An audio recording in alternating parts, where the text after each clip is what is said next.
I was sleeping on my parents' couch in their basement after graduating from engineering school during several tech bubbles ago, and so I wasn't finding work in Colorado. And my then girlfriend and now wife was going to graduate school at NYU, and so she went out to New York City and Manhattan. And one day I just decided to put everything I had into my truck and drive to New York because that's what I thought I needed to do at that time. And I had, I think, $800 in my pocket.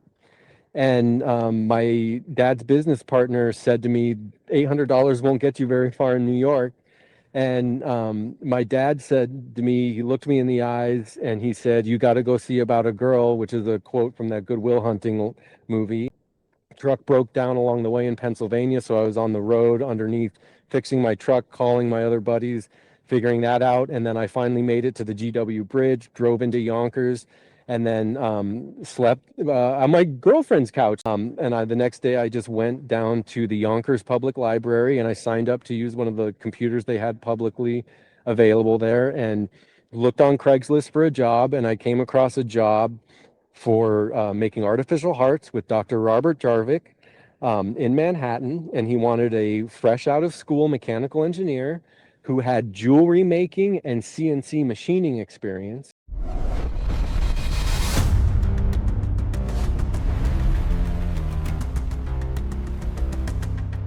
Welcome to the Impact Effect Podcast. I'm your host, Jim Morris, and we have an amazing guest, Ian McEachern, and he is the reverence of the craft.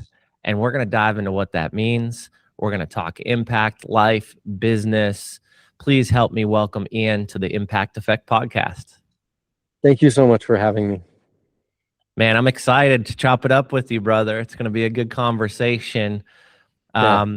As always, we ask every single guest, what is the most impactful moment in your life that changed everything for the future? Sure. I was sleeping on my parents' couch in their basement after graduating from engineering school during several tech bubbles ago, and so I wasn't finding work in Colorado. And my then girlfriend and now wife was going to graduate school at NYU.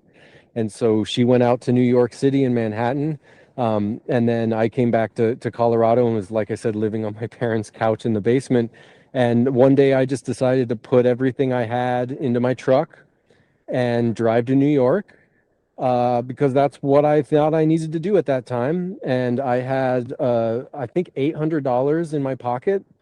And my dad's business partner said to me, $800 won't get you very far in New York. And my dad said to me, he looked me in the eyes and he said, "You got to go see about a girl," which is a quote from that Good Will Hunting movie. And I did. So I put everything I had into my truck. I drove from Colorado to New York City. Truck broke down along the way in Pennsylvania, so I was on the road underneath fixing my truck, calling my other buddies, figuring that out, and then I finally made it to the GW Bridge, drove into Yonkers, and then slept on my girlfriend's couch. And then the next day, I didn't even have a computer.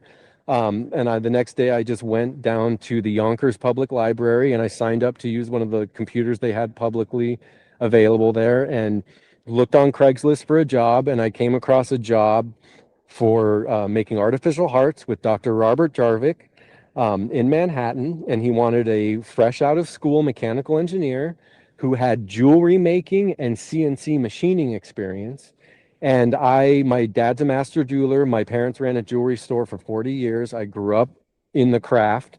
And I happened to have a small CNC machine in the back of my truck because I had a small CNC machine that I used to make stuff for my dad's jewelry business. So I applied to the job. I went to the interview the next day and I met Dr. Jarvik.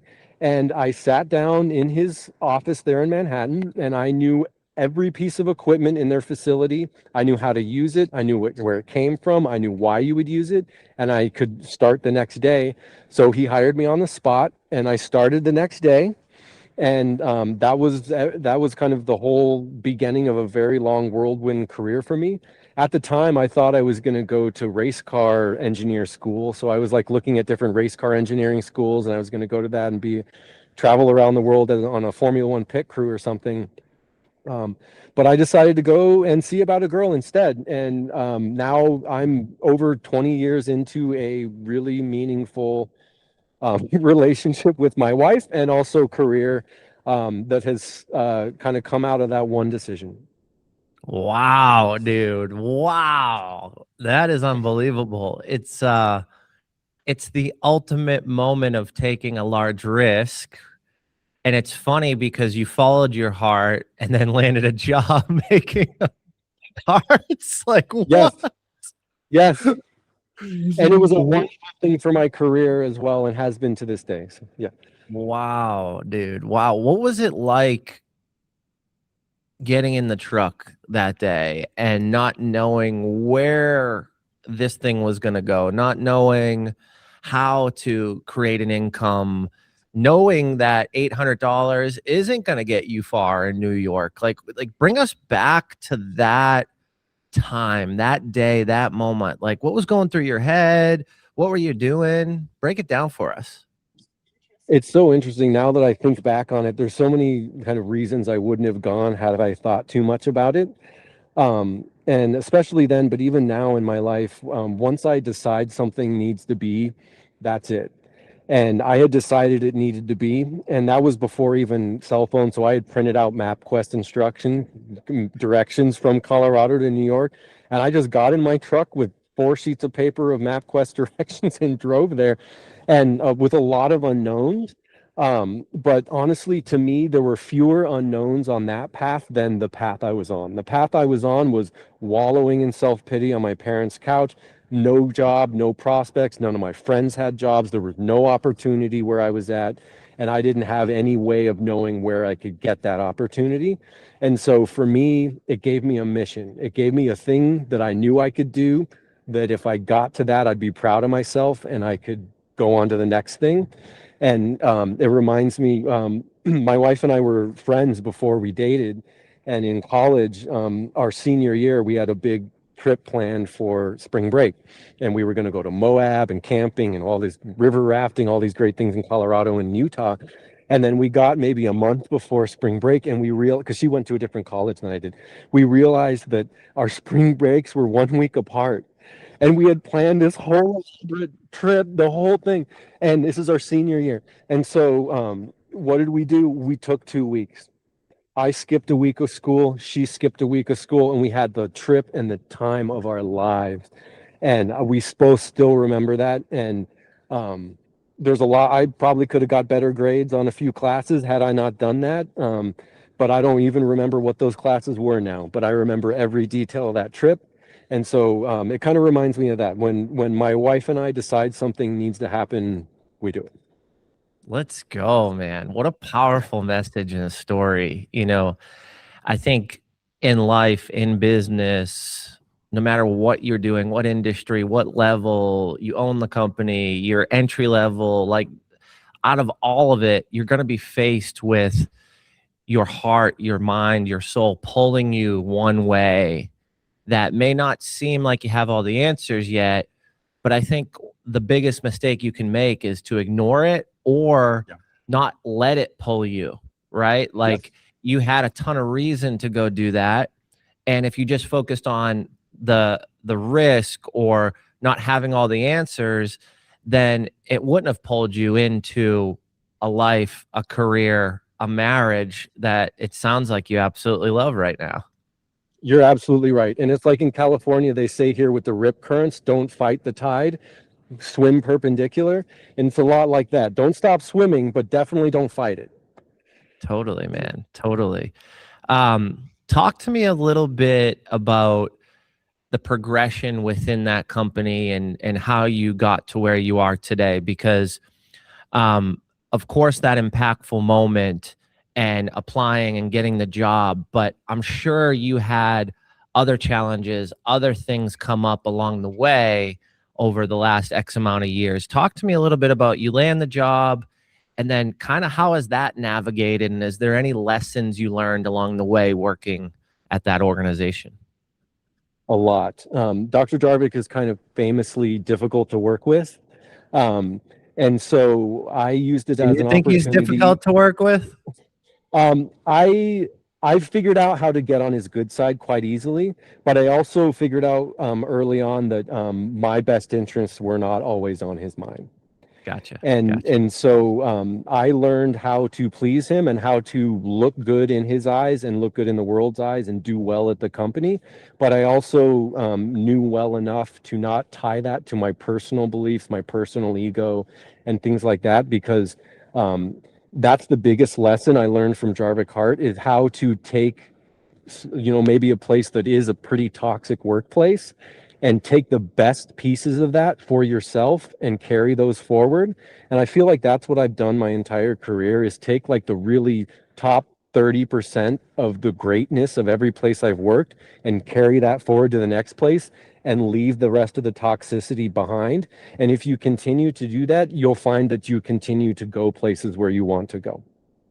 Totally, totally. It's such a powerful lesson because, I think creating an idea of a perfectionist workspace or, thinking that everything is going to be totally aligned and 100% in your wheelhouse and set up perfectly for you is just not realistic to me, Yeah. right? But Mhm. to not harp on the negative things or the things you might not agree with and extract and pull some of those things that you do without crossing the line of your own core values, right? I Exactly. talk a lot about integrity. I talk a lot about building deep human connection with folks. And, you know, I can tolerate a lot and I can give second chances and third chances. But if there's a through line of no integrity, I have to Yes. at least be aware of it and recognize it. And then it's up to me to make a decision if being around that is bleeding into my own integrity. Right. You're And exactly then right. that's when the Yeah. change happens, you know? Yes. And I view it as principled. There are people that are principled and they don't have to say have the same principles that I do, but if they live by principles and can articulate those to me, I know what I'm going to get from that person. I know how to treat them with respect and get respect back. But if they're not principled, it's chaos and I have no idea what I'm going to get. And it's really hard to build long-term relationships with those kind of people.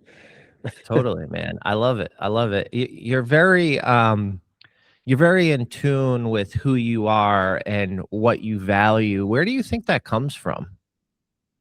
Honestly, it comes from my wife. I'm Let's go. Shout very out to the wife. Let's go. yes. Her name is Brandy. She's lovely. The I'm an engineer's engineer, right? And that's what most people that meet me say that. And I mean, I'll geek out all day about screws, or like we could talk about the depths of all this stuff all day. Um, but that's not what brings success in business. That's not what brings success even in technical skills. And over again, I get told that the real value that I provide is being personable, be able to talk to and be able to kind of bridge those divides, especially as you move up in organizations. A lot of that, like now I deal a lot with just talking to CEOs and investors and other folks that are just evaluating these technologies and figuring out what is snake oil and what's actually real. And being able to walk that line between those two things is a real skill. And it's a real skill that I've actually actively worked on my entire career with great help from my wife and other mentors. And for me, the biggest thing is it had to come from non-engineers. So many of us, especially in tech or engineers, we get all of our mentorship from other software people or other, in my case, mechanical engineers. And in my case, I've really got a lot of my great mentorship from other people that run other businesses that are way different than mine, but they just help teach you about the world, how that works, how interpersonal relationships work, and how you can present yourself to the world in the way that you want to be presented and put deliberate effort into that. It's huge, man. It's absolutely huge. When I think about any industry and any business, and I mean, especially engineering, right? Because I feel like people put engineers in this box of like everybody is just super intelligent, super dialed into the skill set, the craft. But when you go outside of that, and I love how you said, some of your mentors were not in engineering or not in that specific field because a skill set at a high level, a skill set at a high level is relatable to multiple industries, right? So as long as they're an expert, as long as they've mastered that craft, it may not be mechanical engineering. It may be building relationships. It may be Yeah. creating culture. It may be body language or high level verbal communication. And when I think we go outside and really find the person at the highest run on the ladder within what we're specifically looking for, is when we gain and get the most back from that person to move through and to adhere some of those skills, those mindsets, and also those opportunities, right? Like, it's so important. And I want all the listeners to rewind right here and listen back to what he had said, because I see it all the time. People say, oh, Jennifer's here and I want to go here. But Jennifer had a different history, different experiences, different struggles or failures. She had different parents. She went to a different school. Like, what Jennifer has equipped herself with over the last 20 years are different skill sets, although she's in that industry. So if you really look at Jennifer and you look at why she's successful, extract the pieces, not so much the industry standard of what she's doing and how she's gaining, incremental advances in that career path. So I love what you said there, because I think it's so important. And it reminds myself, 5 years ago, where I was just like, oh, I want to do what that guy's doing and that gal. And then I'm like, wait, they're really good at this one thing, but not so good at mentoring on these other things. I've got to go more broader, knowing that I've niched and dialed down some of the skill sets I'm looking to learn to be successful and operate at the highest level within that industry. So thank you. Thank you for sharing that. That was huge.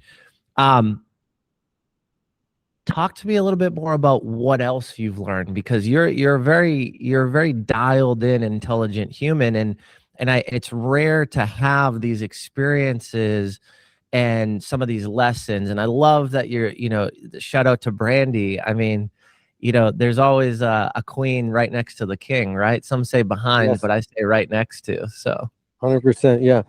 There was a meme. My wife was sick a while ago, and there's a great meme I shared that had a lion bowing to a lioness that said, a king only bows to his queen. And that's how it let's is in our go. house. Let's go. Tell me, bring me through another lesson or story or pivotal point within your career path that might enhance the audience and listeners today. Sure. I've made a few career pivots within product design of medical devices. For a lot of my background is in LVADs, artificial hearts, blood pumps. That's the Jarvik background, and that's actually what brought us to California. But then maybe about 10 years ago, there was a big push to do a lot of surgical robotic systems, and so there were several companies in the Bay Area. Verb Surgical and Oris, namely, that hired basically everybody in the industry to go build these big intuitive killer robots and intuitive killer surgical robots. Sorry, I got to get my words correctly. And then the the funny thing is, so I joined Oris after working a little bit at Verb as a consultant, and Oris got bought by J&J and is now a big Goliath and it's part of the Johnson Johnson thing. But what was super interesting, that was a very big turn for me. I'd never done surgical robotic systems before that. They hired me because a lot of the LVAD and artificial heart implant experience are very similar constituent parts, very similar regulatory systems, very similar design work. But surgical robotics was definitely like kind of a different avenue. I'd also done a lot of surgical instrument design. And so starting with that position was very big challenge for me because one, I was coming into a new role, new procedures, new doctors I was interacting with. And two, it was a very messy moment where the robot we were designing didn't really work. There was a lot of stuff up in the air with the team, and there were a lot of just like really difficult, sticky challenges to get through. And in the engineering tech dev world, when we say sticky challenges, a lot of times that means political, interpersonal, merging of two companies, and you still have to get the technical work done. All these just kind of sticky problems you get into. And so my experience there helped me really figure out where In that case, there wasn't a lot of design challenges to be solved, but it was a lot of how do we manage 350 engineers to deliver this complex system and keep it all moving forward without it just evolving into chaos. And so that was a really cool experience for me where I started out as a principal engineer. And by the time I left, I was a senior manager with 4 managers working for me with 80 people, a whole department of teams. And I built out, hired people from the military and built out, just had a really great time just building a team that built robots. And for me, that's very different than a lot of my skill set, which is architecting and designing and doing the nitty-gritty technical pieces. But it allowed me to really further my kind of broader skill set in the interpersonal piece, but then also figure out how to learn how to get stuff done in the real world, in the Bay Area, with investors, with all the different competing dynamics that you have there, which is yet kind of, again, like yet another rung up the ladder that I really enjoyed getting to learn. But for me, it was pretty challenging initially just to learn all those new skill sets and then also kind of applying them to a new area. So back to the stickiness. You talked about some of the political stuff, interpersonal relationships. You're in a new wave, new technology, right? Were you worried? How'd you navigate some of that stuff? Was like your job at stake if, this Oh, person yes, got elected, like if this very company much bought so. that company, like I can only imagine some of the intensity around that. How did you get through it? And how did you advise the team to continue to push through and get through it? I rarely give people guidance that work for me. Uh, I give them technical guidance all day, but I rarely give them interpersonal kind of soft skills guidance, except for this one thing. The one thing I always say, be good to work with. Your job is to be good to work with first. Everything else is secondary to that. And so every job I've ever had that got too sticky to manage, the people I were working with hired me again. Every person that has worked for me would work for me again. And that's a choice. And that's their choice and my choice. And that's how I handled that situation. There's a lot of political pitfalls to fall in, and don't fall into them. There's a thing that I heard Jerry Seinfeld say that really stuck with me. And he said, people ask him, like, wow, you're a comedian. How did you not get sucked into the whole drug addiction spiral that so many comedians get sucked into? And you're in the same room, the same places, the same things as all these other people. And he just says, like, if you don't look for it, you don't see it. And in my mind, like, I don't go to work for that. I don't go to work for any of that. I go to work to demonstrate my ability to add value to this project today. And when I build these teams, I am personally able to do every single workflow that I ask anybody else to do. So when I start doing something, I personally know how all these tasks are done, and then we build a team that does those for me. But it's unreasonable for me to be able to manage a process or people without being able to do it myself. What a great lesson, and thank you for sharing, man. That was huge because I think it's so relatable to so many scenarios within the workplace. And then you at such a high level with the political side and the mergers, the laws, right? Like you're talking about someone can say something on Channel 5 News, and the next day, the whole office is up in arms because they think they're either losing their job or it's going to get bought or stock price, right? Like there's all these things. And then you have people in other companies that have a drama with one other employee and let it be infectious and ruin a lot of what they're building and how they feel about their role and their position in the company in general. So to hear you break that down and give that advice on such a high performing, high intensity political interpersonal mergers, that type of level. I'm grateful for that. So thank you for just that piece of advice, man. It means a lot. Gladly, happy to. As we wrap up here, um, you took that risk in the beginning, that most impactful moment. What do you think would have happened if you didn't do that?